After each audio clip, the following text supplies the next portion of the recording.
Hello everybody, my name is Sadie, and welcome to my YouTube channel. Please remember to like, comment, share, and subscribe. Now let's jump into today's episode. Today I will be talking about Five Nights at Freddy's, which is a very popular horror game. If you have never heard of Five Nights at Freddy's, also called FNAF, please check out Markiplier on YouTube for awesome gameplay. Also, you can stay tuned to my channel for future videos of me playing it. The first thing you need to know about FNAF is that it was created by an indie game developer named Scott Cawthon on August 8, 2014. It could be played on PC, but later came to other platforms such as PlayStation 4 and 5, Xbox One, Nintendo Switch, iPhone, and others. There are 11 games as of today of the FNAF series so far, including FNAF 1, 2, 3, 4, FNAF World, Sister Location, Pizzeria Simulator, Ultimate Custom Night, Help Wanted, Special Delivery, and Security Breach. For the purpose of this video though, we are just going to talk about FNAF 1. This game takes place in a pizzeria called Freddy Fazbear's Pizza and has animatronic characters called Bonnie the Bunny, Chica the Chicken, Foxy the Pirate, Freddy Fazbear the Bear, and a secret character called Golden Freddy. In this game you play as the night guard sitting in your office while defending yourself with doors and lights on each side of you. You can't move around, but you can look left and right. You have to survive until 6 AM with limited power. There are also security cameras that you can look at to see where the animatronics are. The goal is to not let them get into the room with you. That being said, it gets harder and harder as the nights go on. There are 5 nights total, as you could guess from the name of the game, plus a bonus 6th night and custom night after you beat the game. Now here's a fun fact: if you pay attention to the voice recordings that are left for you every night, you will be able to unlock some of the lore the game has. Also keep an eye out for the newspaper clippings that you see throughout the game. They too contain lore. Now you must be thinking, why do the animatronics move at night? Why don't they just turn them off? This is because they are in free roaming mode, to keep their servos from locking up from being in one place for too long. But why do they try to kill you, you ask? That's because they see you as a metal endoskeleton without its costume on, and are trying to stuff you inside the suit, as you can see from the game over screen when you die. But let's look into some of the lore of the first night to get deeper into it. Let us listen to the recording from Night 1.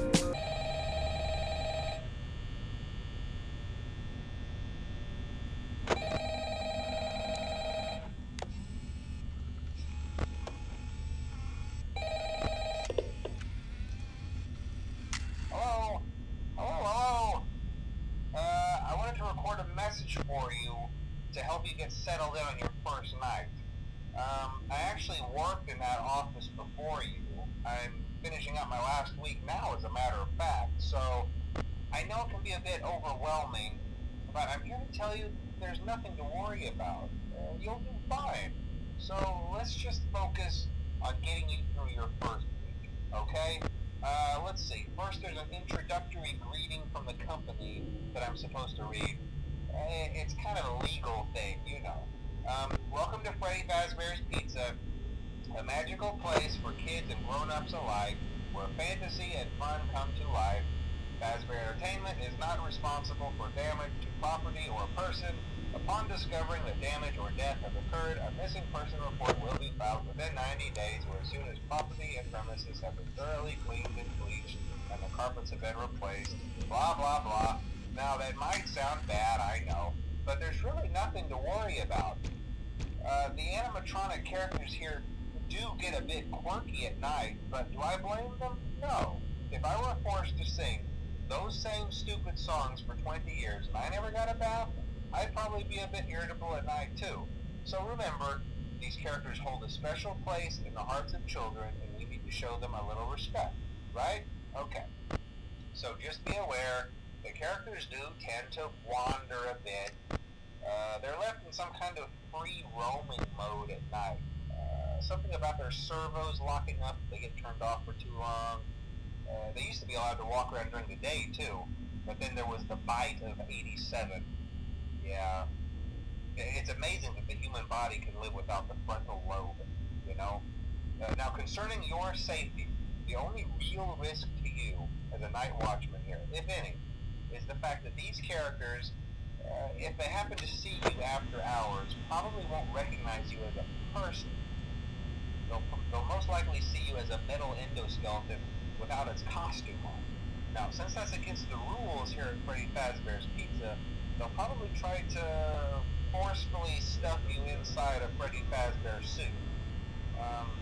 Now, that wouldn't be so bad if the suits themselves weren't filled with cross beams, wires, and animatronic devices, especially around the facial area.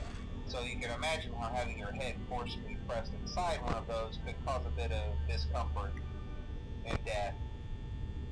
The only parts of you that would likely see the light of day again would be your eyeballs and teeth when they pop out the front of the mask. Yeah, they don't tell you these things when you sign up. But hey, first station of the breeze. I'll chat with you tomorrow. Check those cameras and remember to close the doors only if absolutely necessary. Gotta conserve power. Alright, good night. First of all, it has been revealed that in 20 years these animatronics have not been cleaned, which explains their horrible odor. They also used to be allowed to roam in the daytime as well, but then the bite of 87 happened and that's when they were only allowed to roam at night. Another note to be taken here is that the animatronics are seeing you as a metal endoskeleton and want to stuff you into a suit. The suit will kill you if you were stuffed into it though because of all the crossbeams and wires inside of it. More importantly, it says the company will clean up any trace of your death before contacting the authorities. They also do not say that it will let the authorities know you died on the job, but they will file a missing persons report. It seems that they will essentially keep your death a secret, likely to their own means. Now I'm going to play Night 2 recording.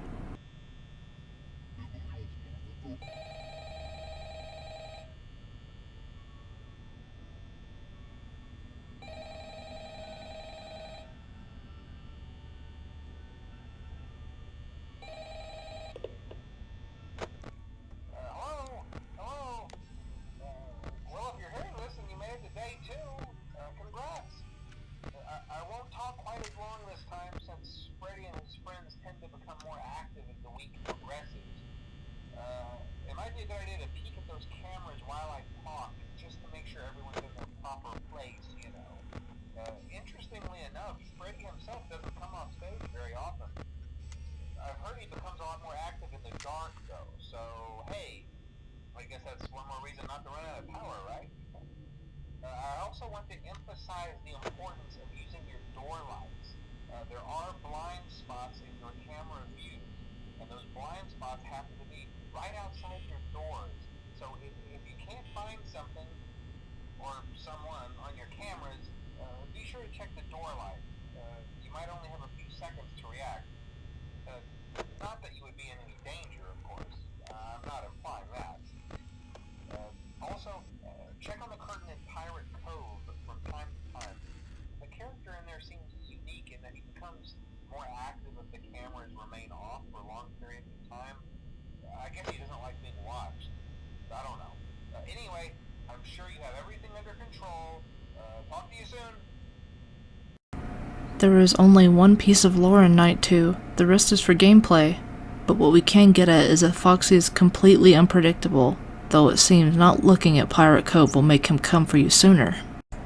Foxy is the only animatronic in disrepair, and is the only one animatronic that has razor-sharp teeth, which makes you wonder if he was the cause of the bite of 87.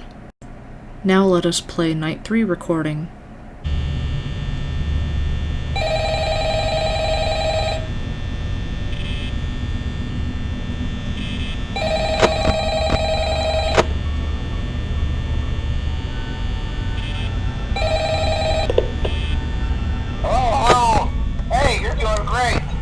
Most people don't last this long. I mean, you know, they usually move on to other things by now. I'm not implying that they died. That's not what I meant. Anyway, I better not take up too much of your time. Things start getting real tonight. Hey, listen, I had an idea. If you happen to get caught and want to avoid getting stuffed into a Freddy suit, try playing dead. You know, go limp. Then there's a chance that maybe they'll think that you're an empty costume instead. Then again, if they think you're an empty costume, they might try to stuff a metal skeleton into you. I wonder how that would work. Yeah, never mind. Scratch that. It's best just not to get caught. Okay, I'll leave you to it. See you on the flip side.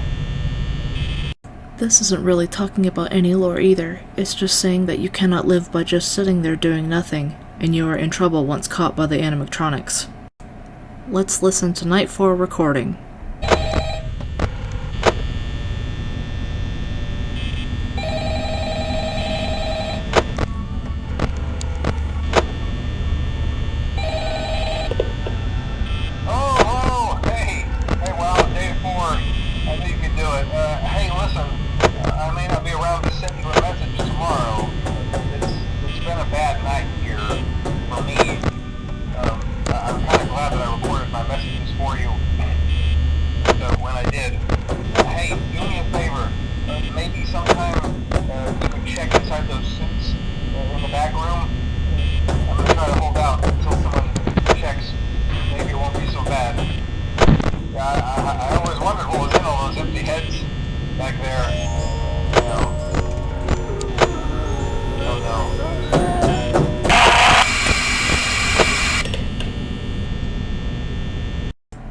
This recording is quite disturbing, as the phone guy is asking you to check the suits in the back room, while there is banging on the doors in the background along with groaning from the animatronics.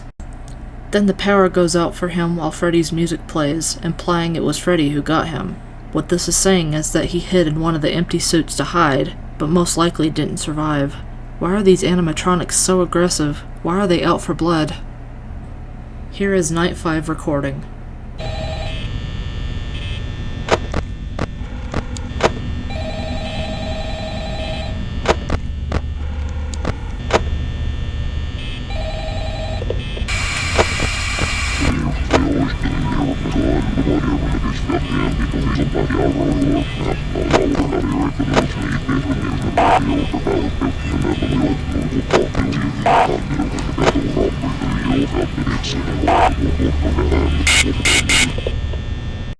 This recording is super creepy. It is almost impossible to understand what is going on in it.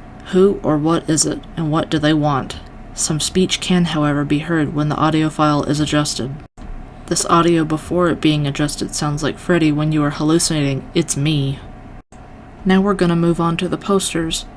The posters posted around the restaurant can tell you much more about what's going on. You can see them on camera 4B, and they have 5 different variations. The first one is just simply saying rules for safety, but the others have clues about what happened. The next one says, kids vanish at local pizzeria, bodies not found. 2 local children were reportedly lured into a back room during the late hours of operation at Freddy Fazbear's Pizza on the night of June 26th. While video surveillance identified the man responsible and led to his capture the following morning, the children themselves were never found and are presumed dead. Police think that the subject dressed as a company mascot to earn the children's trust. Next we have 5 children now reported missing. Suspect convicted. 5 children are now linked to the incident at Freddy Fazbear's Pizza, where a man dressed as a cartoon mascot lured them into a back room. While the suspect has been charged, the bodies themselves were never found. Freddy Fazbear's Pizza has been fighting an uphill battle ever since to convince families to return to the pizzeria. It is a tragedy. Then we have this one. Local pizzeria threatened with shutdown over sanitation. Local pizzeria, Freddy Fazbear's Pizza, has been threatened again with shutdown by the health department over reports of foul-smelling odor coming from the much-loved animal mascots. Police were contacted when parents reportedly noticed what appeared to be blood and mucus around the eyes and mouths of the mascots. One parent likened them to reanimated carcasses. Finally, the last one is this. Local pizzeria said to close by year's end. After a long struggle to stay in business after the tragedy that took place there many years ago, Freddy Fazbear's Pizza has announced that it will close by year's end. Despite a year-long search for a buyer, companies seem unwilling to be associated with the company. These characters will live on in the hearts of kids. These characters will live on. CEO. These posters are probably more important than the phone messages, as they reveal some history to the restaurant even if they don't reveal all of it. That's all I have today for the first game of FNAF. If you would like me to keep posting more lore videos, just let me know in the comments below, and I will make one of FNAF 2. Thanks again for watching. Please remember to like, share, comment, and subscribe. Have a great night!